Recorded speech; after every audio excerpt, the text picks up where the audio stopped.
Na kągi, dabar papasakosiu, ką aš naudojau, kai išsiploviau galvą. Pirmas mano produktas tai buvo lyginamasis purškalas mūsų kompanijos, kuris labai padeda, kad jisai kovoja netgi su karščiu, kai mes tiesinam plaukus arba sukam, jisai yra kaip apsauga nuo karščio.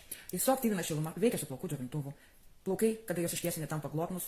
Jeigu mes sukam garbanas būna gyvos tokios prisotintos.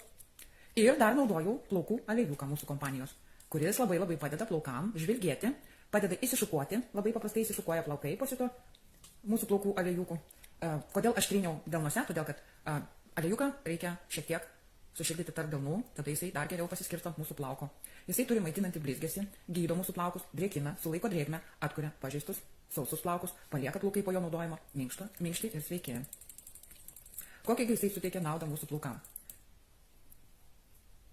Palieka plaukus minkštus, sveikus, jisai yra labai geras vienas dalykas, jisai neriebaluoja plaukų. Taipogi yra apsauga nuo karščio.